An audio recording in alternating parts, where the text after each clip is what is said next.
Hi, I'm Caden, here with my brother, Cal, and you're watching Eating W's. eat the W. That's a W. Let's eat one. Let's eat one. That's a W. On today's episode of Eating W's, the playoffs are finally here, and we are kicking them off right with our 2024 Wildcard Weekend prediction episode. Now, just like the past 2 weeks, no recap episode this week, just the predictions, but we will be jumping back into the recaps next week because, of course, it's playoff time. How could you not talk about all of the playoffs possible? But for this week, it'll just be the one episode, just the predictions for this first round of the playoffs. But before we start jumping into those predictions, just a quick update on Cal and I's head-to-head pick'em game and the final tally for the 2024 NFL regular season. So we had a great year. Both of us had some really good picks, but I had the better picks. I ended up winning the regular season by a final score of 198 to 174. So I know that is quite a gap, and we will be keeping these scores into our playoff predictions and into wildcard weekends. But because of the gap and because it's really something we should have been doing the past years anyway, we kind of were light on the points, in my opinion, for the playoff picks last year. We are going to be upping the points for all of the predictions and all of the picks for the playoffs this year. Starting with this episode in Wildcard Weekend, every correct answer or every correct game will be 4 points. Next week for the divisional round, that will jump up to 8 points. And then in the conference championship, those two games will be worth 12 points each. And then to really up the ante and finish the year off right, the Super Bowl prediction will be worth 20 points. So pretty likely it does come down to the Super Bowl all said and done, but I mean, so does the NFL. So it only makes sense that it comes down to the Super Bowl. But if I can really keep enough of a lead that I'm plus 20 going into the Super Bowl, I think it's pretty fitting who's going to end up winning anyways. But nonetheless, should make it extra fun. It should put a lot more anticipation and thought into every game here for the playoffs. Before we start jumping into the games, just one quick injury update. Christian Watson, wide receiver for the Packers, did tear his MCL last game against the Bears and will, of course, miss all of the playoffs and will probably even miss some time next year. So a huge bummer from him, especially considering that game. I don't want to say it doesn't matter because every game matters in a way, whether it's for morale, whether it's for seeding. But for a game that mattered very little compared to other games, it really sucks for that to happen in. But that's just kind of how the NFL goes. So hopefully a speedy recovery for him, and hopefully the Packers are able to game plan a Eagles game plan without him. But moving on to our actual predictions now. There will be 2 games on Saturday, a 3-game slate on Sunday, and then Wildcard Weekend will finish with a 1 Monday Night Football game. So starting with the Saturday afternoon game, which will happen at 3:30 Central Time, we have the AFC 5 versus 4 seed with the Los Angeles Chargers heading to Houston to take on the Texans. And we start here by agreeing. We both have the Chargers. I think that the Texans have looked really poor this season, or I should say comparatively poor this season is actually how I should word it, because they have looked much worse than they did last year, which last year they looked really damn good. And this year they have still definitely had their shining moments. But on the grand scheme of things, compared to last year, it's been a huge sophomore slump for CJ Stroud and kind of just a huge sophomore slump in general for the team. I know they're not all sophomores, but ironically, a lot of the starters are either sophomore or third-year guys, so it kind of makes sense in the grand scale. But overall, I don't even think that the Chargers necessarily win this game, like go out and dominate, because they haven't been a completely dominant team either this whole year. But I think that they just have done better than Houston, and more than anything have been more consistent than Houston. Houston has had their highlights and had some shining moments. They've also just had some really, really poor games overall. And even when the Chargers aren't all the way on and at 100% and lighting the scoreboard up, they've still been consistent enough to make things competitive and pick up wins against worser teams. So I think that's kind of what happens here is even though they're the 5 and the Texans are the 4 because of how the seeding works on who wins their division, I think that the Chargers are the better team here and pick up a win. Yeah, I like the Chargers in this one too. I like them mostly because of the way that Justin Herbert has been playing. Big time. And he has been playing very well lately. And he's been showing his athleticism by becoming a running quarterback as well. So when you add that dynamic to the offense, that really they're able to use multiple ways and multiple formations then. And the way that Jim Harbaugh has come in and made this a running team with J.K. Dobbins coming back and proving that he was worth all that hype from years ago. I believe he's got his 1,000-yard season. I can't remember. I'm really not sure. I can't remember if he got it, but he was close. He definitely was close, and he really deserved it, if not. So I expect another huge game from J.K. Dobbins and another huge game from Justin Herbert. And this will be more unlike their last playoff game, which is when they allowed the Jaguars to come back from, I believe, a 27-point deficit and beat them in the playoffs. Because that one was in LA, I believe. So this one will be on the road in Houston. So there will be that going for the Texans.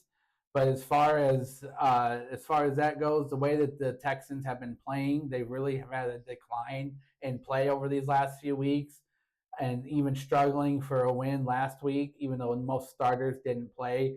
You got to see some Davis Mills and Dameon Pierce, who actually went over 175. So if you really can get Dameon Pierce going along with Joe Mixon, maybe the Texans are able to pull this one out if they're able to get it together. But on paper, the way the Chargers have been playing and the way that the coaching is stacked up, I just look for the Chargers to win this one, maybe by a touchdown or more. Yeah, huge benefit being in Houston, but I think the Chargers are still able to pull it out. J.K. Dobbins did not hit his 1,000 yards, finished with 905 yards total, but did have a career high in touchdown with 9. So, the silver lining there, definitely. So now moving on to the second of 2 Saturday games and the Saturday night game. And I believe the third week in a row that both of these teams will be playing on a Saturday, which is kind of random. But we have an AFC North matchup, ironically, with the 6-seed Pittsburgh Steelers heading to Baltimore to take on the 3-seed Baltimore Ravens. And we agree again here. We both have the Ravens. With the way the Steelers have looked as late, in my opinion, this is probably the easiest pick here. I know that's pretty silly to say when you have 2 7 versus 2 seed matchups, and this is a 3 versus 6. But the Steelers started off hot and they just haven't been it recently. I mean, I hate to kind of repeat myself like what I just did with this last game, but more than I think Baltimore even wins this game, which they have been much more dominant than the Chargers, I will give them that. But I think that the Steelers, just to find a way to lose this game, I really kind of believed in them last week, and I was like, you guys have your chance here. This is your get-right game. Prove that you can be a bona fide playoff team. And they went out there, and they kept it close, but they just weren't able to come up big when they needed, and they ended up falling to a team who technically isn't even a playoff team, technically wasn't even good enough to make the playoffs. So when that happens the week before and you're starting your starters and you got this big divisional matchup, and now you're going back to Baltimore for another division matchup, and now it's even a playoff matchup to put that extra pressure on it. Unless we see some true Seattle Russell Wilson, I don't think there's a chance that Baltimore lets this one slip through their fingers. Yeah, I like the Ravens in this one, and because I'm off that Russell Wilson hype train. He did really well to start off when he came back from injury, and the Steelers put him in after Justin Fields started, I believe it was the first 4 games. Yep. If I remember right. So he did well throughout the beginning of that run, and as he just has also started to decline with each week. And he really did not have a connection going with George Pickens, who missed multiple catches, had, I believe, a couple drops. 3 drops. Yeah, and was held to, I believe, 1 catch for 0 yards. Yep. So that's pretty bad for George Pickens, who's supposed to be your number 1 superstar wide receiver. And because of that, that's why I expect the Ravens to win, is because they're just the more complete team with Lamar Jackson, Derrick Henry, and Mark Andrews showing that they're quite the trifecta to deal with. And then you throw in Rashad Bateman, who I believe got hurt, or was it Zay Flowers that got hurt? Rashad Bateman. Rashad Bateman got hurt, yep. So Zay Flowers, though, is still out there. So he will go along with the Ravens passing offense to form quite the dynamic offensive playmakers to go along with Lamar Jackson and Derrick Henry. And so uh, because of that, I expect the Ravens to score a lot of points and outscore the Steelers. Even though that Steelers defense is led by T.J. Watt, I just don't think it's enough for the Steelers to overcome the Ravens. I want to see a surprise attack by the Steelers where the night before the game they announce their starting fields. Absolutely shock the world. Nothing would make me happier. It would be so funny because I think either way they get absolutely stomped, to be honest. So why not make it fun? Why not stir the pot a little bit, shake things up? No, I don't think they ever would, but it'd be unique. It'd be pretty damn funny. It would be really funny. It'd be really funny. Okay, now moving on past Saturday to the Sunday slate of games, starting with the noon game and the 2 versus 7 seed in the AFC. The schedule has all 3 AFC, then all 3 NFC, which is kind of weird they did it that way, but I guess to each their own. It's how it fell.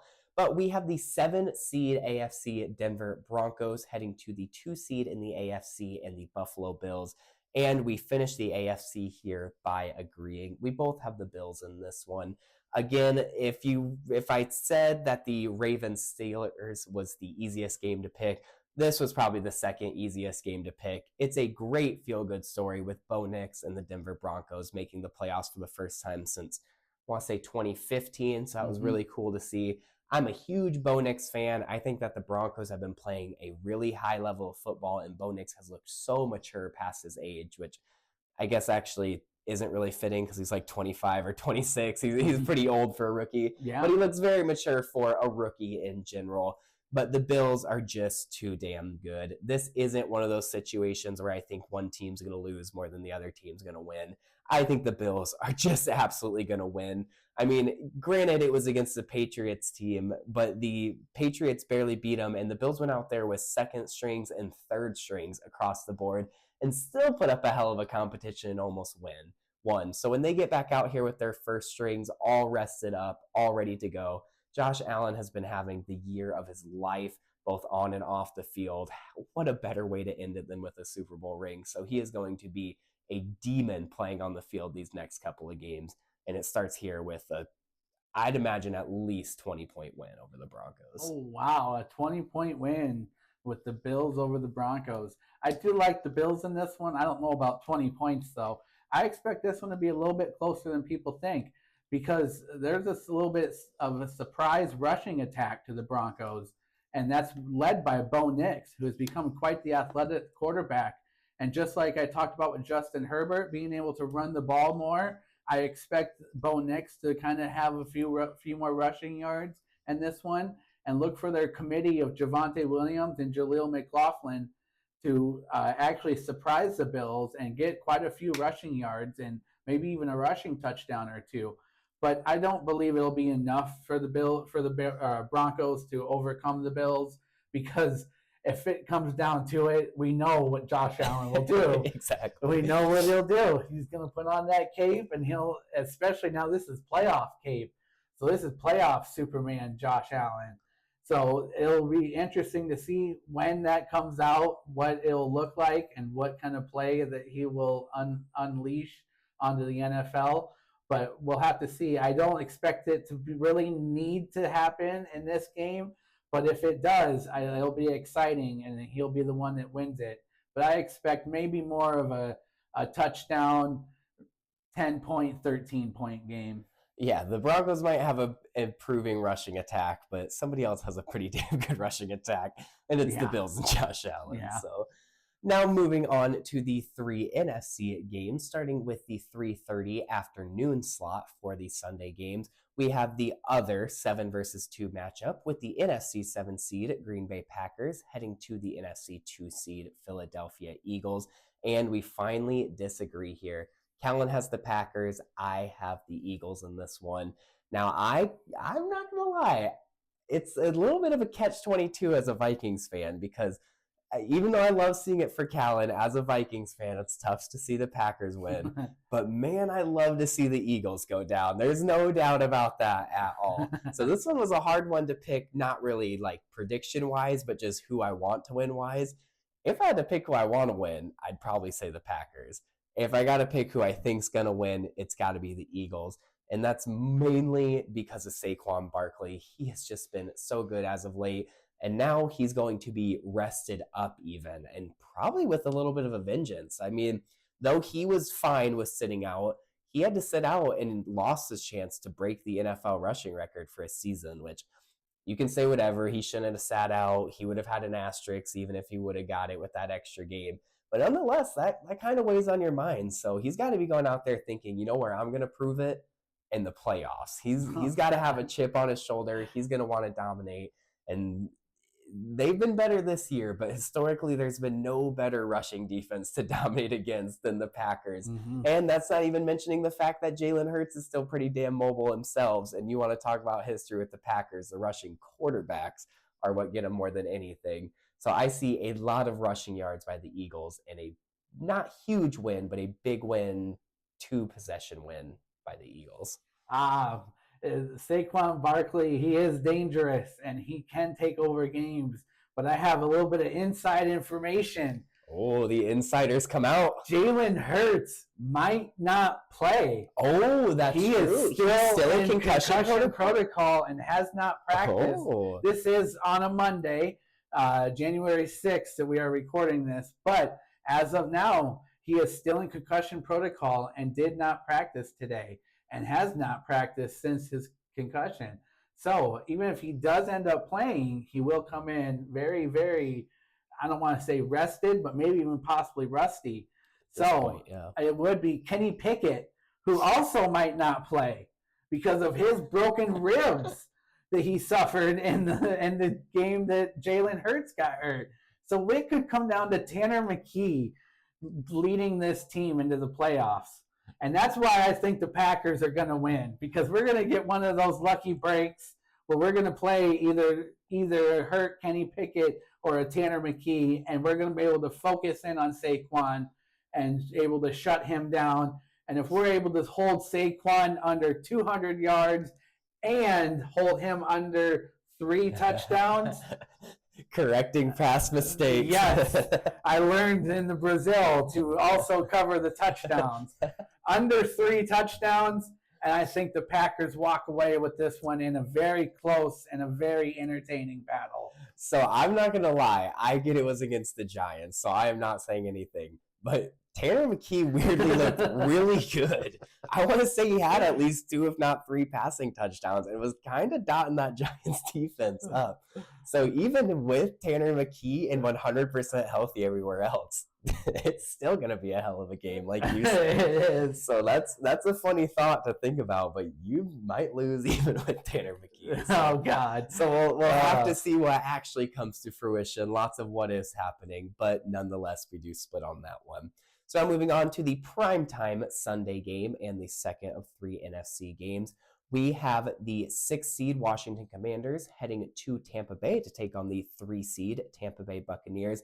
And we split again. I have the Commies in this one, and Callan has the Bucks. Yes, I like the Bucks. And actually, I want to note one thing before we go on to this about the Packers. Jordan Love did not play in the second half of that game. Yeah. He could have come back in, and in fact will be ready for Philadelphia. Yeah, they were even warming him up. Yep. Wow. So he was hurt. He's not hurt anymore. He will play. I just wanted to get that in there because I forgot to mention that. Yep. But as far as the Buccaneers go, I like the Buccaneers in this one because of Baker Mayfield. And you know that I've liked Baker Mayfield all season, and he has done very well. And I think that he's able to lead this Buccaneers offense, led with Mike Evans, even though they are down Chris Godwin. But Jalen McMillan has come up to form quite the second option, and he's the rookie out of Maine, I want to say.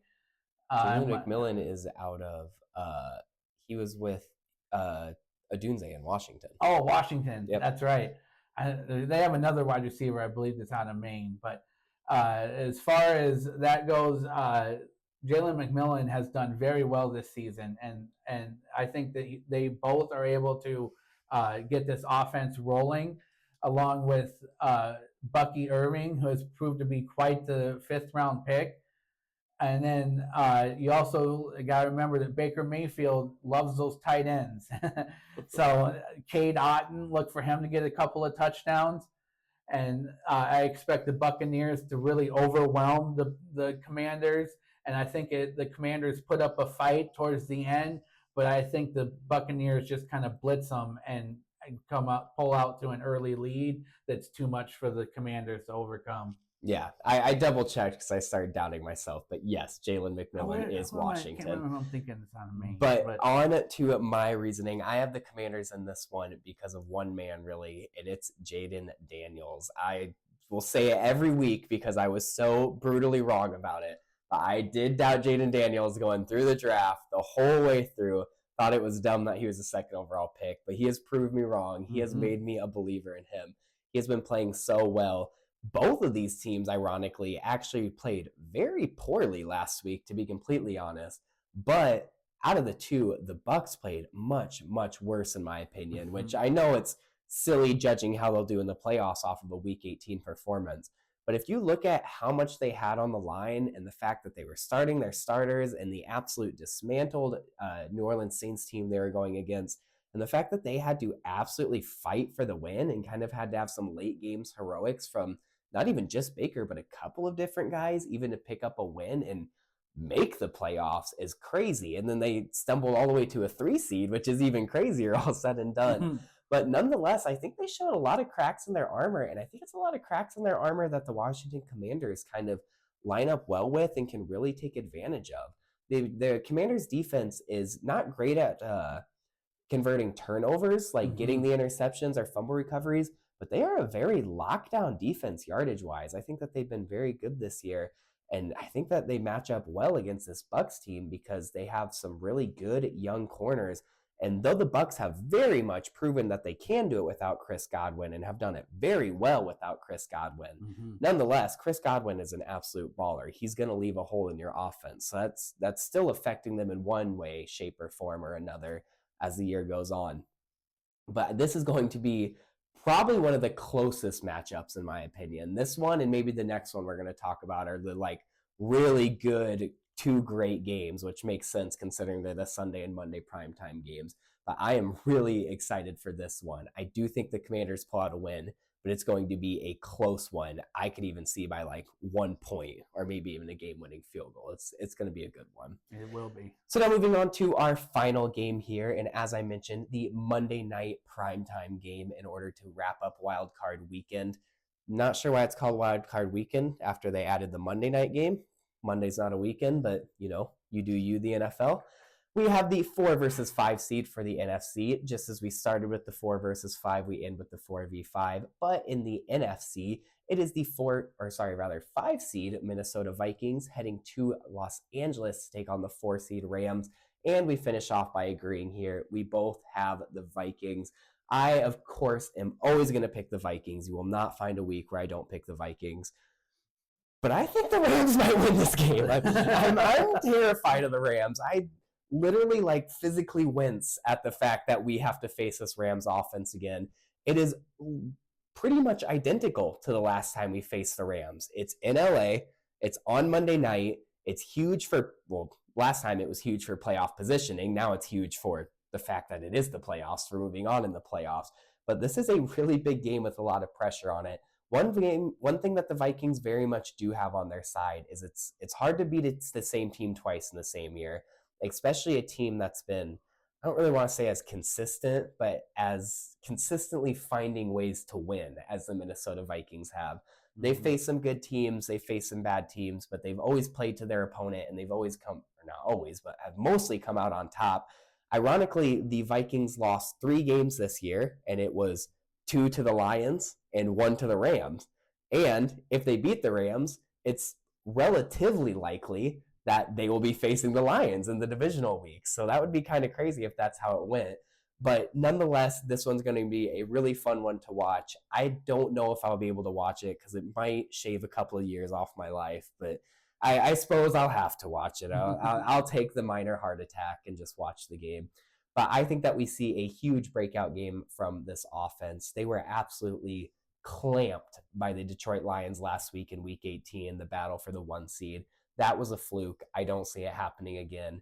I don't think that the Rams have the defense and the defensive scheme and the defensive coordinator that the Lions do to be able to do what the Lions did. So I think the Vikings take advantage of that. And this is another one just like the Commanders Bucks, where I could easily see it being a 1-point game, a walk-off field goal, whatever you want to do it. This is going to be a close one, and I really don't know who's going to win. Yeah, this was a tough one to pick. I went back and forth, and I actually ended up thinking that the Vikings are going to win because I went with a little bit of NFL logic. Last week, the Vikings probably played one of their worst games of the season, scoring only 9 points, if I remember right. It just wasn't good. 0 for 4 in the red zone. Kevin O'Connell looked out-coached, which doesn't happen often. And Dan Campbell just seems like the coaching bully. And the only way to beat the coaching bully is to bully him back. So you've got to go for it on 4th down, and you've got to convert in the red zone. And I think that this is a game where the Vikings get it back together and they start to go for it and be a little bit more aggressive, and they capitalize on that aggressiveness in this one. And because they're playing a little bit of a weaker defense, who led by rookie Jared Verse, and who is probably their best player on the Rams defense. So they got that Florida State duo. They got him and Brian Freese. And Freese, yeah. So they are forming quite the duo and to make up for Aaron Donald. But it just really isn't going to be enough, I think, for the Rams to beat the Vikings. And I think that Sam Darnold in his first playoff game has a very good game because he had one of his worst games also last week. So I think that they really get the run game going with Aaron Jones and Cam Akers, who's turning out to be quite the midseason acquisition. And I think that they're able to get Justin Jefferson going and Jordan Addison going. And I think when you obviously get both of them going and get them on track and get the chemistry going, the Vikings can be unbeatable. And I expect that to happen this week. Yeah, one big X factor that I totally blanked to even mention are, of course, the duo of Cooper Kupp and Puka Nacua. Mm-hmm. If neither of those guys go off, you're golden. If one of them go off, you can win, but it's going to be a tough game. But if both of them go off like they did against the Vikings, the Rams are just unstoppable. There's literally nothing you can do. You're just going to lose. So all we can hope is that they don't both go off. Please, God, don't let them both have a good game. But nonetheless, that was our wild card weekend predictions for the 2024 NFL playoffs. I guess technically the 2025 NFL playoffs now, depending on how you want to look at it. But thank you all so much for watching. Make sure you stay tuned in until next week when we, for the first time in a while, actually do a recap of these games we just talked about, as well as, of course, our divisional round predictions. But until then, don't forget to eat the W.